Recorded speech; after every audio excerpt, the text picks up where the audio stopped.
He's always been interested in the stars. For as long as I can remember, he spent long nights gazing up into the sky. The sky has all the answers, he used to tell me. That was in the days when he spoke to me. But now he seems obsessed, certain that something important is about to happen, is happening, even as he is watching the sky. They're packing now. There is noise and confusion out in the courtyard. Servants running to and fro, large chests of heaven knows what being hoisted onto dumb animals. He says this new star represents a new king, and they must have gifts suitable for such an important king. He is convinced that they will be able to follow this new star, and it will lead them to a palace. Such is the importance of whoever it is that has been born. He has no idea how long this journey will last, how far it will take him, or when they will return. But what of that? And what of me?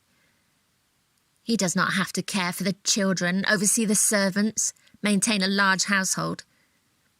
He does not know what it is like to wait and watch and wonder what has become of him, what has become of all of them.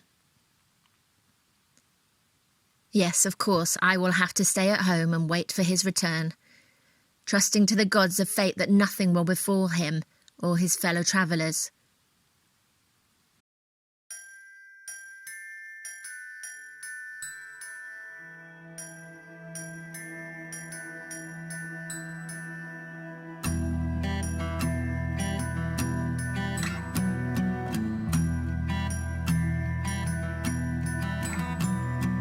We three kings of Orient are bearing gifts, we traverse afar, field and fountain, moor and mountain, following yonder star. Oh, star of wonder, star of night, star with royal beauty bright, westward leading, still proceeding, guide us to thy perfect light.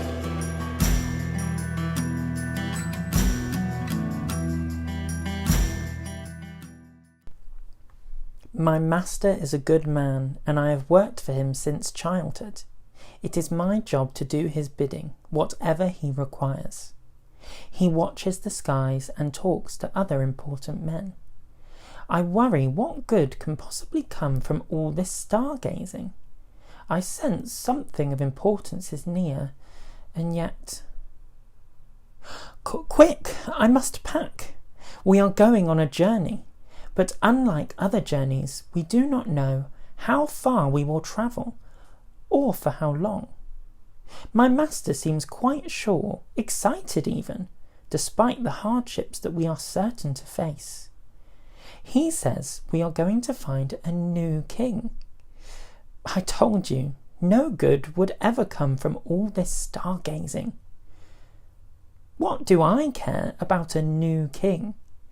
It has been such a long journey, nearly 2 years now since setting off. So many miles between us and home. Will we ever see our loved ones again?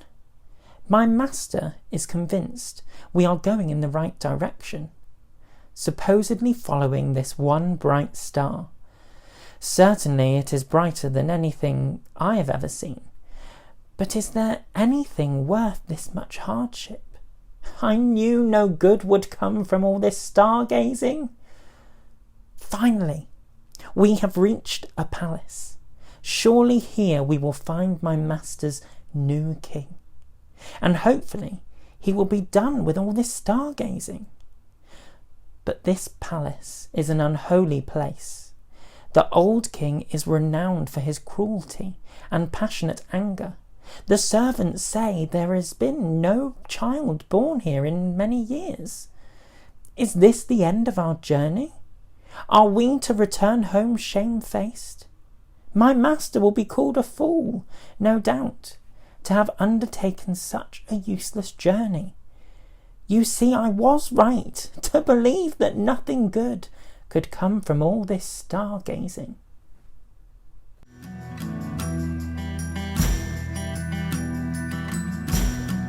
Born a king on Bethlehem's plain, gold I bring to crown him again. King forever, ceasing never, over us all to reign. Oh, star of wonder, star of night, star with royal beauty bright, westward leading, still proceeding, guide us to thy perfect light.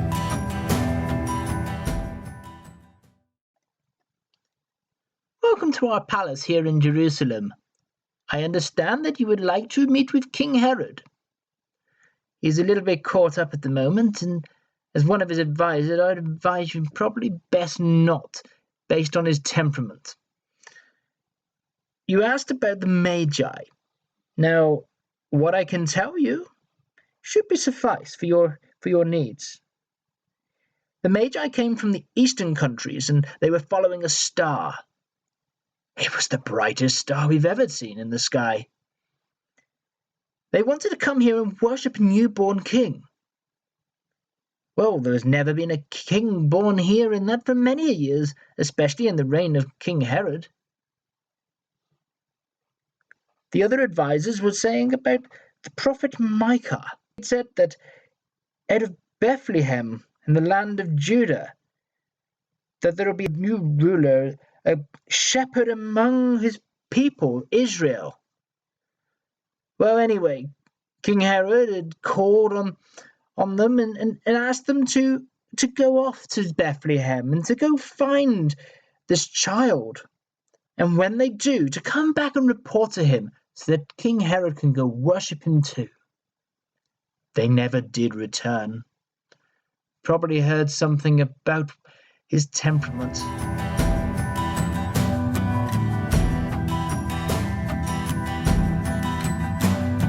Frankincense to offer have I, incense owns a deity nigh, prayer and praising, all men raising, worship in God most high.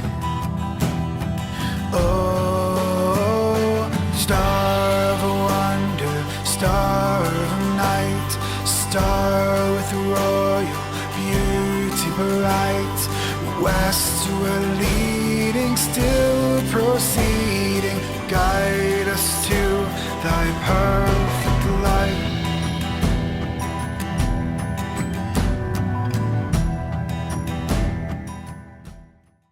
We've remained in Bethlehem longer than we'd intended.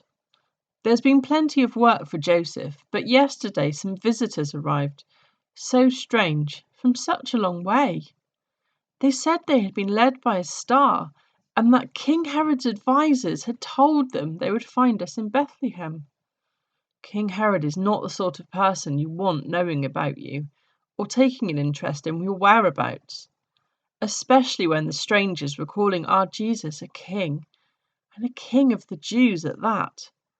I remembered what the angel had said to me before he was born, that he would be great and would be called the Son of the Most High, and God would give him the throne of David.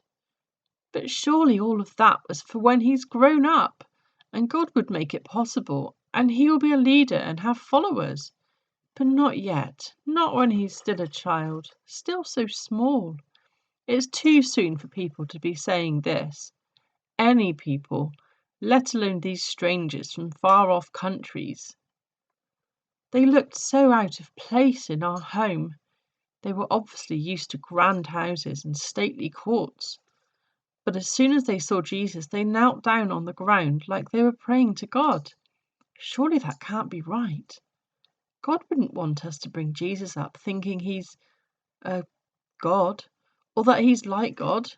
The commandments tell us we must have no other God. I'm sure it can't be right.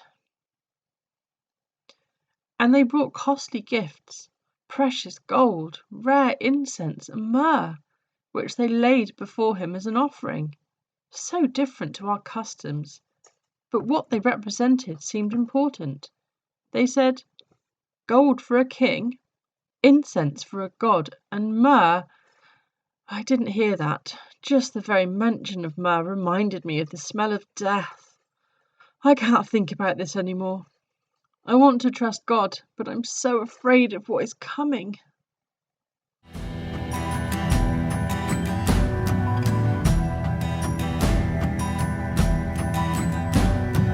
Myrrh is mine, its bitter perfume, breeze of a life of gathering gloom, sorrow sighing, bleeding, dying, sealed in the stone cold tomb.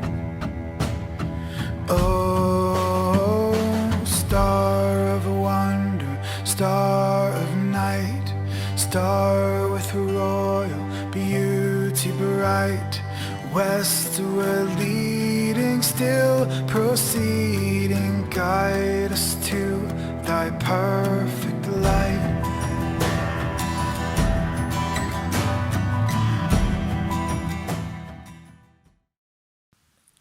The gods returned him to me, and yet he does not seem to have quite returned the same man. He is different. He often stops and looks around as if he doesn't quite know where he is or what it is that he is missing. He often tries to tell me about the journey, the visit to the palace, his misgivings when they met the king, King Herod that is, but the new king was not there. They were advised to travel on just a few more miles to a smaller place, which had importance in previous times. It was in this place they found him, and he was sure, convinced that this was the king, even though the surroundings were not what they had expected at all. No palace there, just an old carpenter with a young wife and a child.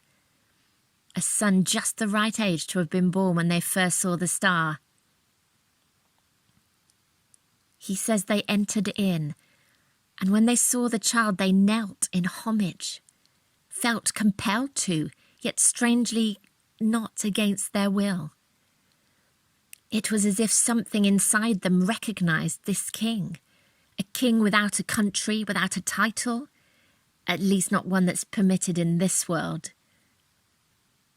And that's the problem. I feel like he sees another world now, one that we cannot share because he does not have the words to tell. And yet, I feel I recognise something of what he is so desperate to reveal to me, even though, in his eyes, I'm only a woman.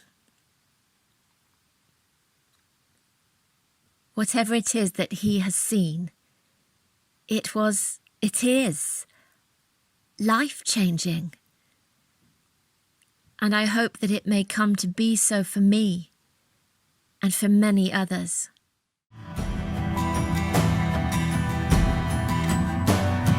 Glorious now, behold him rise, King and God in sacrifice.